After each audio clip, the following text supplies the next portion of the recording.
नमस्कार दोस्तों, स्वागत है आपका हमारे यूट्यूब चैनल। आज हम एक नई वीडियो आप लोगों के लिए लाए हैं संदीप शर्मा की, जो एक स्टैंड अप कॉमेडियन है। इन्होंने एक वीडियो बनाई है द फादर्स नोज बेटर। मतलब इससे नाम से ही पता चल रहा है कि फादर के बारे में कुछ इसमें बताया गया है। तो चलिए ज़्यादा देर ना करते हुए वीडियो शुरू करते हैं, और वीडियो के बीच में अगर कुछ अच्छा लगता है तो मैं हम लोग बातचीत करेंगे। तो चलिए चलते हैं वीडियो पे।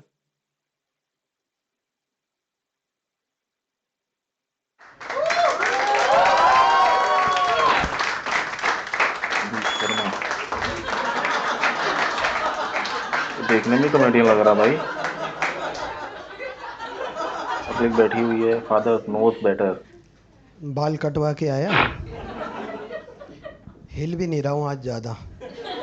जैसे उनने दुकान में सेट करे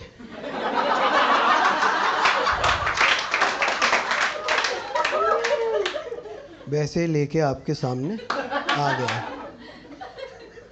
अब ये वीडियो नेट पे जाएगा, उसके बाद सड़क पे लोग पहचान करें ये आदमी।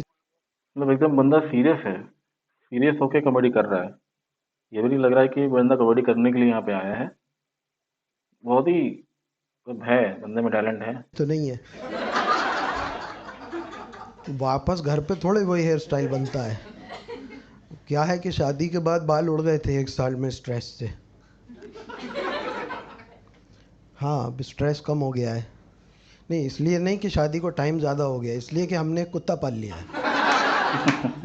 अब घर में चारों तरफ प्यार ही प्यार का माहौल। सही कोई बात भी है। एक दूसरे से प्यार से बात कर रहा होता है, बात हमारे कुत्ते से ही हो रही होती है। मेरे बेबी ने टाना था आया, मुझसे लिपट जाइए, दुनिया इतनी हरामजादी क्यों है। हम्म। वो हमें सुबह जगाता भी है बड़े प्यार से। It's a female dog, her name is Meera. हाँ, मतलब हम बिच नहीं बोलते क्योंकि गाली होती है। फीमेल डॉग बोलते हैं इंग्लिश में। ये तुम टोपी लगा के आए हो ना रात को, इसलिए बता रहा हूँ।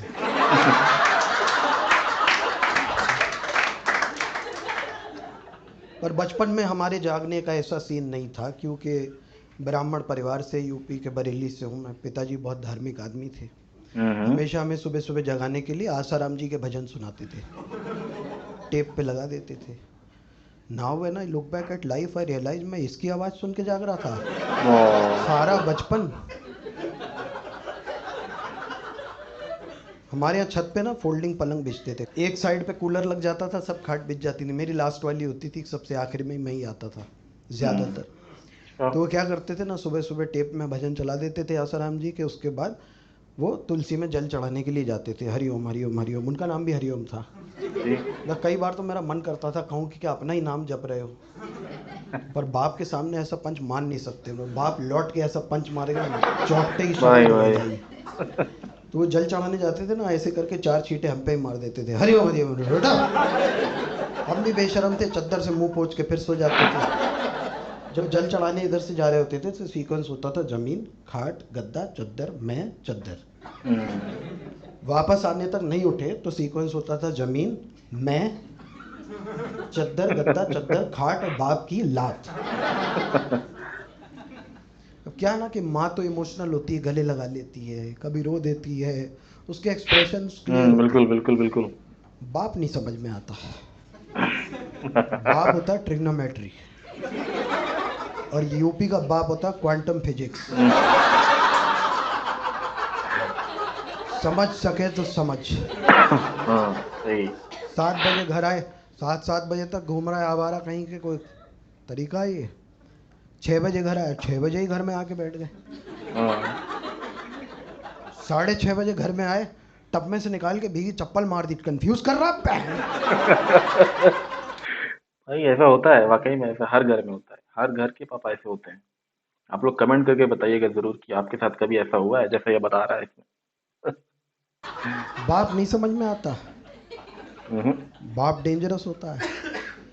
अच्छा मुझे ये बताओ कि Brahmins in the house give me a cheer. Nice. Baniyas in the house give me a cheer. नहीं, आगे कोई जोक नहीं है, मैं यूपी से हूँ, मुझे कास्ट डिवाइड देखने में मज़ा आता है। ओ भैया संदीप। ऐसे ही थोड़ी प्रोफाइल कर लेता हूँ। हमारा ना ब्राह्मणों का मोहल्ला था, वहाँ बच्चे ना कुटते थे प्रॉपर। मैं होम भी कोटा हूँ। अप्लायंसेस के सब आइटम से हमारी कुटाई हुई, बहुत। है ना। और वहीं पास में था बनियों का मोहल्ला। तो हम्म। बनिए तो मार पिटाई करते नहीं, 25-50 ग्राम तोल रहे ऐसे करके ना, सोना चांदी। तो बच्चों को मार भी रहे तो ऐसे ही है, बच्चों को भी मजा आ रहा, हाँ जरा इधर भी आए है, नीचे नीचे थोड़ा सही सही सही। तो बनिया मित्र था हमारा ऋषि, उसके घर में बनी मूंग की दाल, बोला नहीं खाऊंगा, मैं नहीं खाऊंगा। तकिए में मुंह डाल दिया, कह रहा मैं नहीं खाऊंगा। माँ मना रही है, अरे मेरा नंदलाला, अरे मेरा बेटा, अरे मेरा कन्हैया, अरे कितना क्यूट लग रहा, खा लो बेटा। मैंने कहा अच्छा, ये करने से प्यार मिलता है, ये तो हम भी अपने घर पे ट्राई करेंगे। Bad decision. Bad decision. घर पे बनी लौकी की सब्जी, मैंने कहा मैं नहीं खाऊंगा। दिक्कत ये, एक तो हम क्यूट नहीं लगे। क्या एक्टिंग है भाई। देखो क्यूट या तो तुम होते हो या नहीं होते हो, लेट्स फेस इट। ये कोई महंगा मोबाइल लेके ऐसा करके इससे कोई क्यूट नहीं लगता, बल्कि महंगे मोबाइल में तुम्हारी खराब शक्ल और ज़्यादा खराब नजर आती है। सही भाई, सही सही सही। सस्ता चाइनीज वाइनीज मान लो, फिल्टर डाल के कहो ये हैविंग फन हैशटैग सही। हॉलीडेज। तो हमारे घर बनी लौकी की सब्जी, मैंने कहा मैं नहीं खाऊंगा।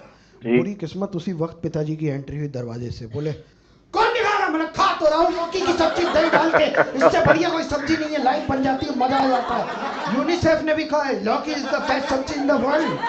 खून चढ़ाना पड़े लौकी का रस चढ़ा देना मेरे अंदर। बढ़िया। खाने के बाद लौकी की बर्फी भी खाऊंगा पेपरमेंट डाल के, बेस्ट लौकी, बेस्ट, एक नंबर। पर क्या है ना कि पिटाई कुटाई वाले बच्चे ना पक्के हो जाते हैं, वो इस हिसाब से पक्के हो ये तो जाते है। हैं कि देखो ये तो। अब क्या करेंगे हमें चोट ना लगे। जैसे कि वो मैनेजमेंट में बताते हैं, don't focus on what you can not change, focus on what you can. लोग कहते हैं ऐसा काम ही क्यों करते हैं जो पिटाई होती है, अब ये हम नहीं चेंज कर सकते, लेकिन जब पढ़ रही हो तो हमें कम लगे, ये हम ट्राई कर सकते हैं। ठीक है, तो हमारा फॉर्मूला ये था, 4 चीज टाइट करनी है, पढ़ने वाला और डंडा। तो 1 2 टू 3 थ्री। 4, ये। पढ़ने से पहले ही करो। ऋतिक करता था ये हमारा था ये, ऐसे से पहले से ही चिल्लाने लग जाओ। पर बाप तुम्हारी हरामपंती की हद जानता है, बिल्कुल जानता है। He has other plans. एक बार 7वीं की हाफ ईयरली में मेरा आया 0 गणित में, मुझे 0 में दिखा मर्डर।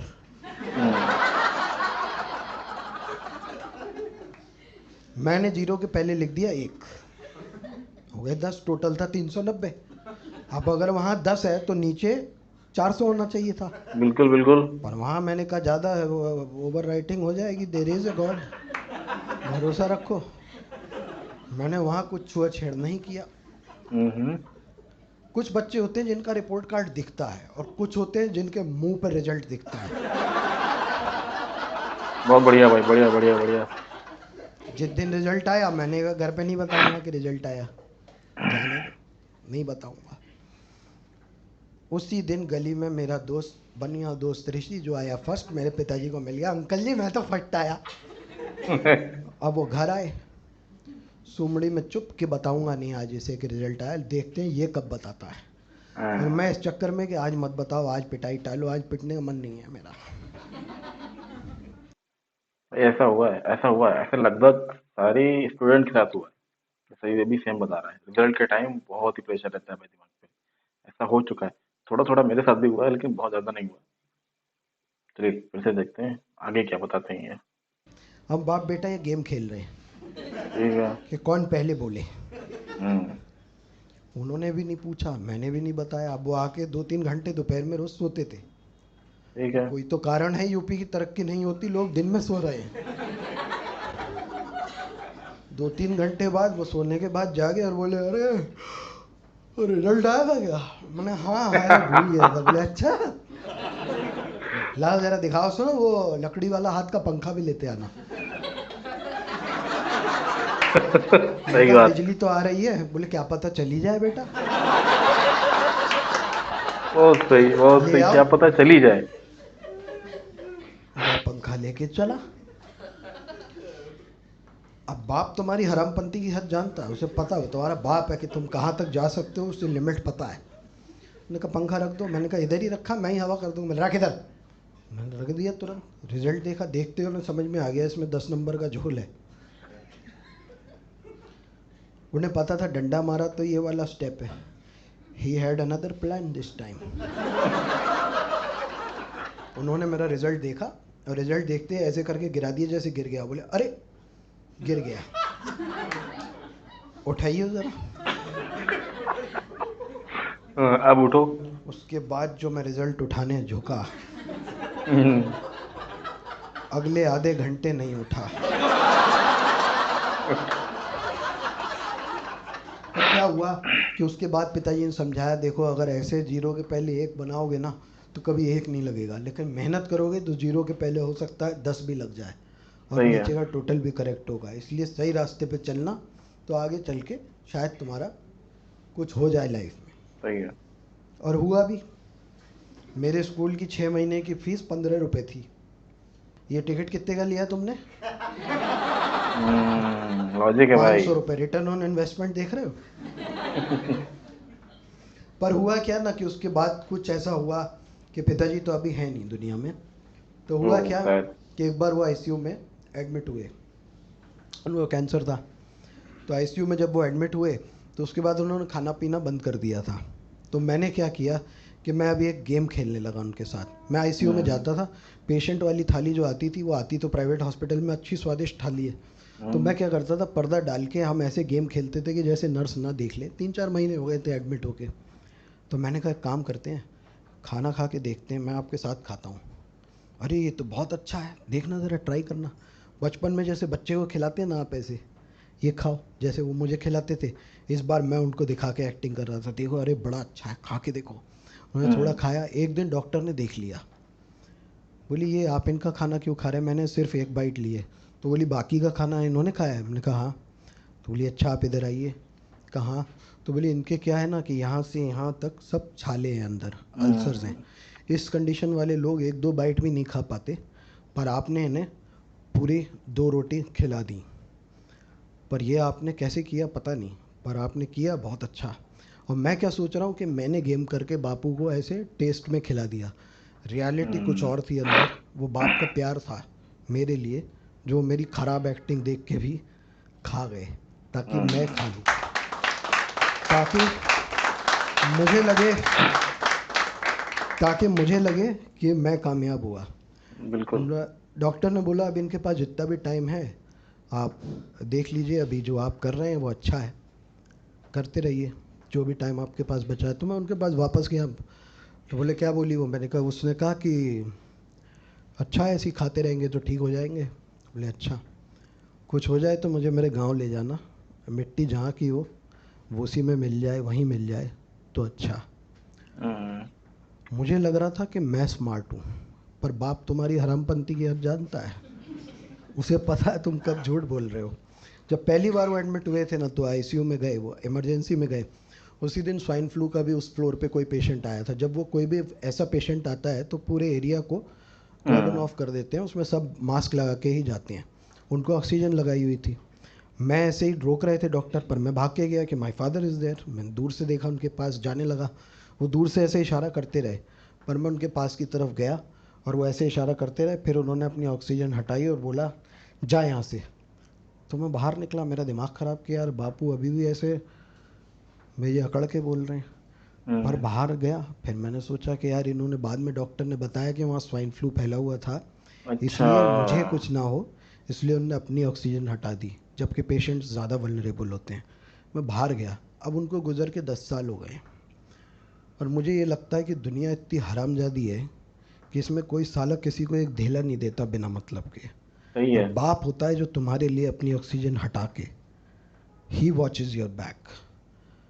क्योंकि माँ क्या होती है, इमोशनल होती है, तुम्हें प्यार करती है, तुम्हें पैदा करने बिल्कुल। से पहले से जानती है, क्योंकि उसने अपने अंदर तुम्हें रखा है।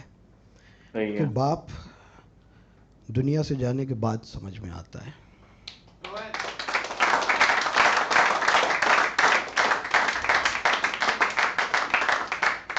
So if you have a father then go hug him, touch his feet, क्योंकि माँ बाप का रिप्लेसमेंट नहीं होता दुनिया में कहीं भी।